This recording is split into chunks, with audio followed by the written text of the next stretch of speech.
Okay, everybody. Let's see if this is going to work here. Prof A, drinking tea. This is a special one because this is the first time I'm using Camtasia, and God, do I hope it works. So yeah, I got to get good on Camtasia. If I'm going to do this, I got to get good on Camtasia, and I am. So this one is a lecture not from last year, but in the current day, and it is Valentine's Day. Happy Valentine's Day, one and all. I've got my tea, and it is delicious. Okay, Module 5. I was going to just, let the last year's lecture ride because it was, it was okay. It was okay. It would have done the trick, but the topic is just so much fun. The trilemma of monetary policy is just my favorite subject. I couldn't pass it by. I hope you enjoy it. And here we go. The week ahead looks like this. We're going to talk a little bit about Kubla Khan's financial dilemma. Really, we're going to just, remind you what you're supposed to do. Haven't heard any questions from you. Must be clear. It's due soon. Yeah. And we're going to talk about debasement. It's not in the basement, like the basement is where you'd find, whatever. No, it's debasement of currency. We're going to talk a little bit about inflation. I think those two topics are debasement certainly is a topic that is not, too modern. Inflation, I think, is very modern, but you sure couldn't tell it based on the world's inflation. Then we're going to talk about, I think, my favorite subject of the class. I think it might be my favorite subject of all the global financial crisis. It is the trilemma of monetary policy. And the picture you have right here is of the famous, iconic pop artist Meatloaf, who's saying, "Don't be sad, because 2 out of 3 ain't bad." And if I really knew how to use Camtasia well, I would play a cut from that song rather than singing it. Do you know that song? Can everybody sing, "Don't be sad, 'cause 2 out of 3 ain't bad"? And that's what the trilemma is all about. We're going to get into that a little later. Okay. Xanadu did Kubla Khan. I like this exam. I like this assignment. It's one of my better poems. I could see you fairly saying I shouldn't be in the poem business. I'm generally not. And I love the picture. You have 3 questions, 2 of which have subparts. You can use any source you want, but you really need not go beyond the exhibits in the museum. Remember, no popcorn and soda allowed. Remember to upload your assignment, your work product to Canvas by midnight on Wednesday, February 17th. Excuse me, that's this Wednesday coming up. I didn't have any questions from you guys, so I'm assuming it's clear. I can't wait to see what you have to say. Okay, so you're going to read our friends Rogoff and Reinhardt. They're going to talk a little bit about currency debasement. It's basically, what a thug, a bully, a Tony Soprano does when they're in charge of the sovereign and they need a little economic boost. Not economic boost, they just need to print more money. And it's sort of the classic, you have 5 coins and they're on a gold standard and they've got so much gold and you decide, I'm going to melt them down and make them into 10. But volume is the same as I did 5. You just devalue the precious metal that backed the currency. So certainly helped in the olden days when we didn't have fiat currency, when currency was based on some precious metal standard or other, I guess, other thing of value. Usually it was precious metals. You might say, why do it? And the reason why the thugs, the bullies, and the Tony Sopranos, who were the kings and queens of the sovereign, did it was because they could pay their debts easier, right? So I'm going to pay you in my local currency. I've got 5 coins that's worth 5 whatevers, and I'm going to melt it down and make 10, and I'm not going to say it's still worth 5. I'm going to say it's now worth 10. Magically, you increase the money supply. When you increase the money supply, that usually is an inflationary force, almost always. So, this is what you did when you were a Tony Soprano demigod. Today, is it's irrelevant? Well, we don't have the gold standard. Generally, we use fiat currency. There's no intrinsic value. The big question then becomes, what of Bitcoin and cryptocurrency? And we can talk about that later in the semester. We can talk about that anytime you'd like. But once fiat money came around, debasement of currency became sort of less relevant because it didn't really matter whether I took, 100 quarters and melted them down and made something different. Just wasn't a mode of value. It's the fiat, it's the government standing behind it that made it of value. Now, interestingly, and you see at the bottom there, I say, but what about Judy? Judy. That would be Judy Shelton, an economist who was thought to be nominated. I think she was actually nominated, but then didn't make it to the Federal Reserve. And then Shelton had a notion that maybe we should go back to the gold standard. And she had some interesting arguments for why that would be a positive thing. Didn't happen. I doubt we're going back to the gold standard. Debasement is just what thugs and bullies who run countries do. But I think it's interesting. There it is. Inflation, a lot more relevant. So, as you can see by the graph here, and by the way, one of the exhibits in the museum is a terrific little video from Wall Street Journal about the history of inflation. It's a nifty little 5 minutes that I think is worthwhile seeing. But if you look at this graph, and what you see is inflation from, call it, the 90s on was wildly muted. In the 90s, it hit 5%, which was historically, relatively low, relatively tame. And it continued to sort of moderate. Now, it barely reaches 2%. But look at what was going on in the 70s and the 80s, where you saw inflation that was in excess of 10%. I was a young pup in those days, and I remember those days, and Jimmy Carter does too, and it was painful. And the cost of money was so much more expensive. And if you harken back to our first module when I talked to you about the formula of life, told you about how NOI or cash flows or whatever proxy you're going to use for cash on top on the numerator divided by rate less growth equals an asset value. Inflation and interest rates are so tied together that generally when inflation, as inflation goes up, interest rates tend to also get higher and higher and higher. And that will deflate asset values, which makes complete sense, right? Another thing it does is, and because what you're saying is that the cash in the numerator doesn't buy as much when inflation goes up.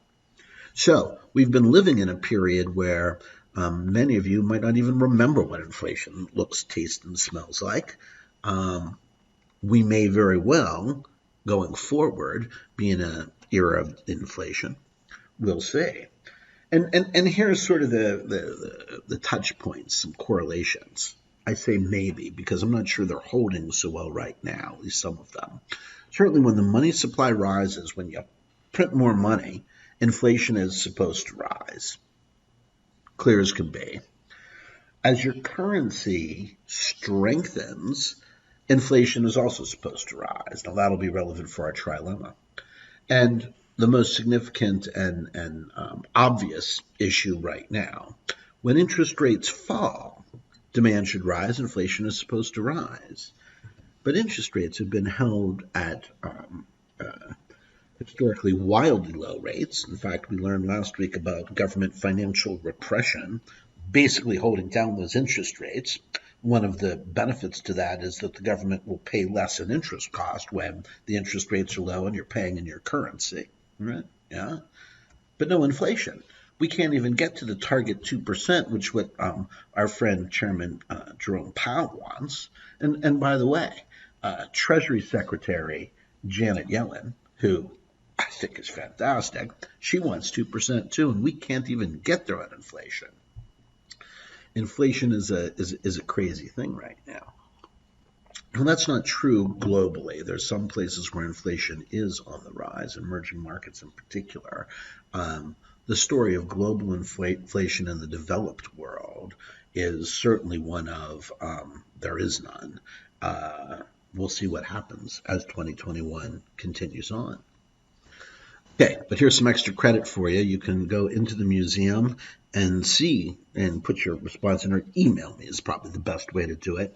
And in my benevolent way, I'll either give you extra credit or not.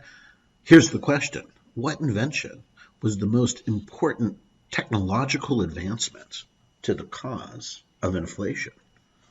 To cause inflation, excuse me. Not to the cause of inflation. You know what I mean. You read about it, or you'll read about it if you read your book. Okay. How often do you get to use the word trilemma in a sentence? The answer is never, unless this is the topic you're talking about. The trilemma of monetary policy. And here's what we're talking about. We're talking about three things that would be nice to do, right?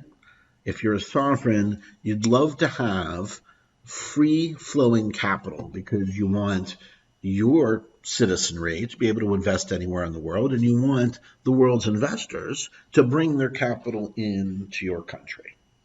Free flow of capital is something you want to do. You also don't want the exchange rate to your currency to be messed with. You'd like to be able to fix or control your exchange rate. And finally, you'd like to have control over your money, your monetary policy, your money supply in particular, your monetary supply. And you want to do that because you want to control inflation. You want to control interest rates. You want to control the flow of your economy. But here's the rub. It's a trilemma because you can't do all three at the same time, or something will squeeze out the other end and will prevent you from doing it. So, in the museum, we have two of my favorite exhibits, two terrific articles. One by I forget what the Harvard professor's name is. It's from the New York Times, and it just lays this issue out so beautifully. The other one's a little bit more academic, but also lays out the trilemma of monetary policy so beautifully. And let's get into it just a little bit. So the three points to the triangle. Controlling your monetary supply, your money supply. If a sovereign has its own currency, obviously it can control its own money supply. The Eurozone countries gave that up. So they don't worry about that too much. They can enjoy the free flow of capital, and they can have some control over their exchange rate, although probably not much in the euro. Collectively they have control over that, but they don't have control over their money supply. Exchange rates is the thing that the U.S. has given up. We control our money supply. We have free flow of capital, in, out, all about. But we don't fix our exchange rate. The dollar floats based on the market. Well, we can do that because woof woof, we are the big dog. When you have the biggest economy, you can do it. And part of the reason we can is because we can control it by going in and buying dollars and selling dollars. We don't have to actually put a fixed rate on and make it, here's the law, that's a legal rate. We can affect the market because we're the big dog. That's worked out pretty well for us. And by the way, there's great reasons why, if you think about international trade, you would want your currency to be weaker. That makes your products more attractive abroad, right? They pay less for the products. You should sell more. There we go. Free flow of capital allows the citizens to invest abroad. It allows all foreign capital to come in. But here's the rub. When you have free flow of capital in, it freely flows out and you can't control it. And when it does, we now know that that can be a major cause of sovereign defaults. That is the risk there. So you might say, what does China do? Um, and here's what China says it does. It says it doesn't fix its exchange rate. Yet we've been accused of being an exchange rate fixer by the U.S., by others. It certainly controls its money supply, right? It's got the woman, and it prints its own money. It's supposed to control capital and have free flowing capital, but I'm not sure that that's true either. So China, I think, is a very interesting case study when it comes to the trilemma of monetary policy. The money supply is easy. The exchange rate, the free flow of capital, far less so. Far less so. Okay. In the museum, we have a bona fide example of how this works, although the article really never calls it the trilemma of monetary policy. But it's a legendary story. George Soros, he broke the British pound. He absolutely did, became a billionaire doing it. Soros is a real legendary hedge fund investor, and he made gazillions betting against the pound. You will read about that wonderful article. And I guess one thing I want you to think about a couple things. What parts of monetary policy was Britain trying to control? And then can the trilemma help us predict our next financial crisis beyond the one that we're in? Okay, guys, the first Camtasia, is that how you pronounce it? In any event, I hope you're doing well. I hope to see more of you.